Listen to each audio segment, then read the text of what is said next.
Thank you, Robert. Robert and I we did travel across the country together, and we had a great time. And we also did it with Tom Buffenberger.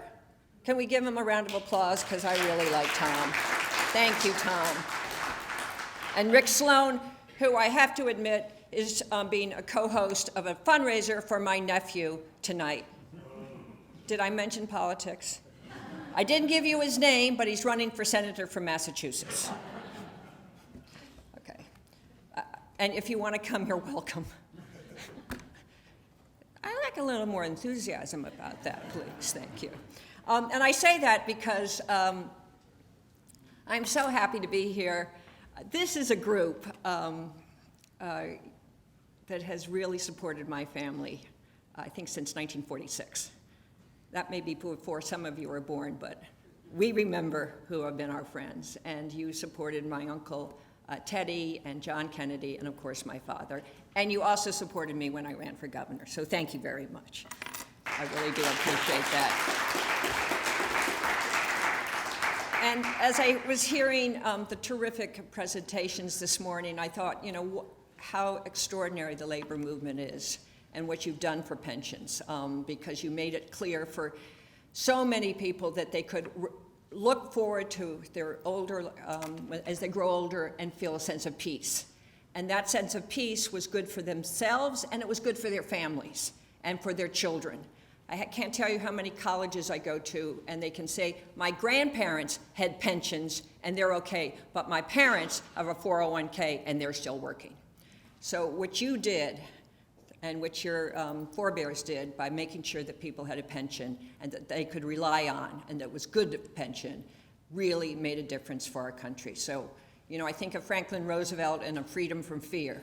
You made sure that people didn't have to fear when they thought of growing old. You were terrific about that. And as you know, and Alana said it so well in your presentation, that's not true of a lot of Americans right now.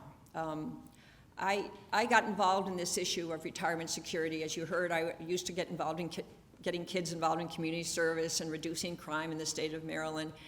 And then I was doing other things, and I heard Randy Weingarten, a great labor leader, talk about the challenges that we face all across the country, not just unions, and not just all of you who have fought so hard to keep pensions for those who deserve it, but how many people don't have retirement security.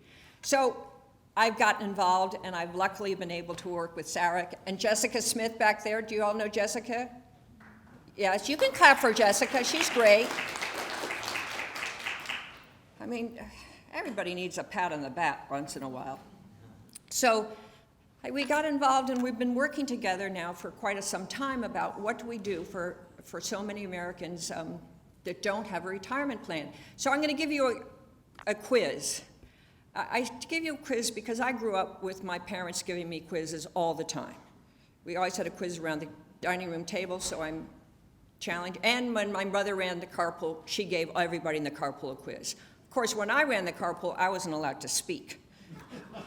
But this is what I'm used to. Okay, so what do you think the median savings rate in the United States is? I'm going to get 3 guesses. I have to get guesses, because if you don't guess, then you're not thinking. So can I have 3 guesses? 0. 0's right. You guys know the answer. And you know why this savings rate is 0? More debt than savings. Why? We have more debt than savings. That's one reason. Another reason? Low wages. Another reason? Another reason? Well, what was that one? Frozen wages. Okay. So Alana actually gave you the answer earlier, which may have passed you by. Half of all businesses don't offer a retirement plan. Half. And so if they don't offer a retirement plan, people don't save. For instance, 10 states now have passed a law that says if you don't offer a retirement plan, you have to offer one. Did you know about that? It's called Secure Choice. Maryland passed it because I was chair of the task force. I just give you credit where credit is due. And Oregon did it first, went ahead of us, I have to admit, but I'm going to tell you what we're doing that's going to even be better. So we're competitive. I grew up in a competitive family, you may have heard. So in Oregon, the law has you automatically take 5% out of the employee's salary and put it into an IRA. It's a savings account. How many people agreed to the 5% out of their salary? What percentage in Oregon? How many? What would you guess? Yes. 30%. Anybody else? 0%. What's another answer? 100%. You guys are crazy. Okay. 75%. So that's a large number of people who could have been saving if their employer had given them a savings plan, right? That's the conclusion that you're supposed to draw, okay? It wasn't that they were in debt, it's they didn't have an employer savings plan. And that's in 10 states that have now said we needed an employer savings plan. So what Randy Weingarten has worked on, and I've worked with her on this, as well as Teresa Gerladucci from the New School and Tony James from Blackstone, have a new plan that would affect not just the 10 states that are, by the way,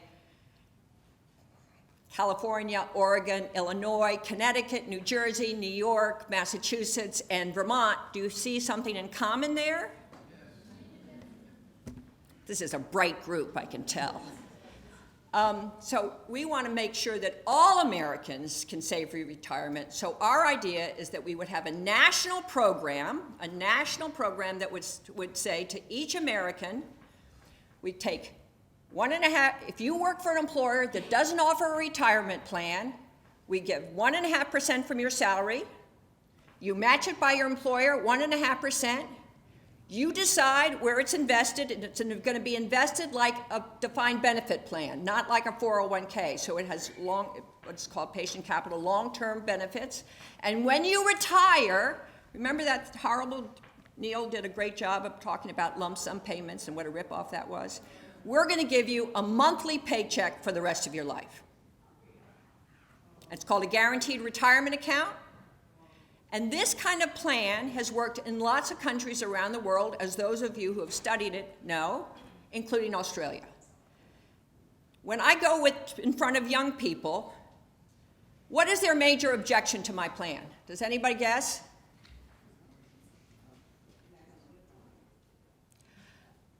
The major objection to the plan is that 1.5% and 1.5% isn't enough. They said to us, you have to make us save 5%. And on that note, I'm going to give you Sarah, who will talk about the AFT. Thank you very much.